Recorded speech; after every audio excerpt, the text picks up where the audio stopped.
Apple had a big year with all kinds of new products in 2012. So what does it have in store for 2013? We're expecting Apple to announce new software for the iPhone and iOS, as it always does in June at its Worldwide Developer Conference. That's where it's going to preview sort of new features and new things to make iOS a little better. A couple months later, in August, we're expecting the iPhone 5S, which will be just a little bump over the iPhone 5, which came out last year. iPhone 5S expected to look exactly like the iPhone 5, just with some sort of internal improvements. Around that time, perhaps at the same event, there's a lot of anticipation that Apple is going to announce a cheaper iPhone. It's going to be aimed at developing markets, emerging markets, a prepaid market, because right now, when you buy a phone, you may not realize it, but you're actually paying over $600, and people around the world are paying even more, and so they can't afford iPhones. So if Apple wants market share, it needs to come out with a cheaper phone. Now, in addition to that, we're looking for an iPad update. The big iPad is going to be redesigned. It's going to be looking more like the iPad mini.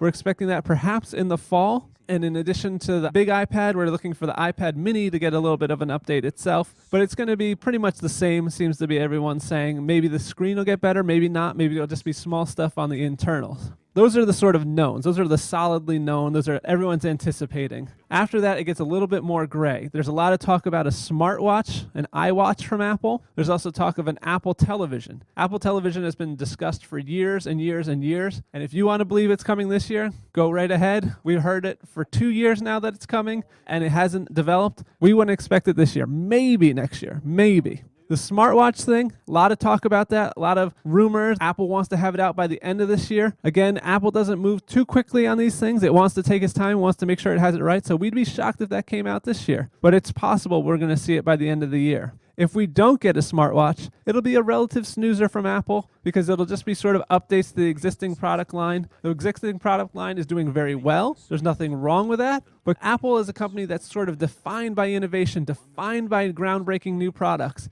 If it doesn't have a groundbreaking new product now, it'll be 4 years since it introduced the iPad, and people will actually start wondering when the new thing's coming.